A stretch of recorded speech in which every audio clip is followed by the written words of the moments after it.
மாங்காய் சீசன் வந்தாலும் சரி, எங்கள் அம்மா கையில் செய்கிற அந்த மாங்காய் பொரியல் சாப்பிடாம எனக்கு நிம்மதியாகவே இருக்காது. சின்ன வயசுலேருந்து இப்போ வரைக்குமே சாப்பிட்டுக்கிட்டு இருக்கேன். ஒரு தடவை கூட எனக்கு திகட்டினதே இல்லை. ஆனால் ஒரு தடவை கூட இந்த சீசனுக்கு நான் சாப்பிடாட்டினா எனக்கு நிம்மதியாகவே இருக்காது. அடுத்த சீசன் வர்ற வரைக்குமே மனசுக்குள்ளே ஒரு இது இருந்துகிட்டே இருக்கும். என்னடா சாப்பிடாம விட்டோம் சாப்பிடாம விட்டோம் நிம்மதியாகவே இல்லாமல் புலம்பிக்கிட்டே இருப்பேன். அப்படி ஒன்றும் இது மிகப்பெரிய டிஷ்ஷு கிடையாது. ரொம்ப ரொம்ப சிம்பிளான டிஷ்ஷு தான். ஆனாலும் எனக்கு அவ்வளோ பெரிய அடிக்ட் இந்த டிஷ்ஷுக்கு நான்.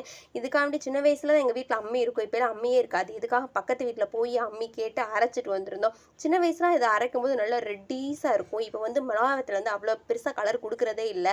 ரொம்ப ரொம்ப சிம்பிளான டிஷ் தான். சாப்பிடவே முடியாட்டி கூட சுட சுட குழஞ்ச சாதத்தில் இதை போட்டு சாப்பிட்டா அவ்வளோ டேஸ்ட்டாக இருக்கும். இல்லை ரசம் சாதத்தில் சாப்பிடும்போது, தயிர் சாதத்தில் சாப்பிடும்போது ரொம்ப ரொம்ப சூப்பராக இருக்கும். மாங்காவை ஒவ்வொருத்தவங்க ஒவ்வொரு விதமாக செய்வாங்க. ஆனால் எங்கள் அம்மா தேங்காய் போட்டு செய்வாங்க. இது பொரியல் அப்படின்னால மாங்காவோட புளிப்புக்கும் தேங்காவோட இனிப்புக்கும் அவ்வளோ டேஸ்ட்டாக இருக்கும். எவ்வளோ சாப்பாடு சாப்பிட்டாலும் நான் நிம்மதியாக சாப்பிட்ருவேன். இதை செஞ்சு சாப்பிட்டா தான் ஒரு திருப்தியும் மன நிம்மதியும் இருக்கும். எவ்வளோ பேத்துக்கு இந்த மாதிரி பிடிக்கும்னு சொல்லுங்கள்.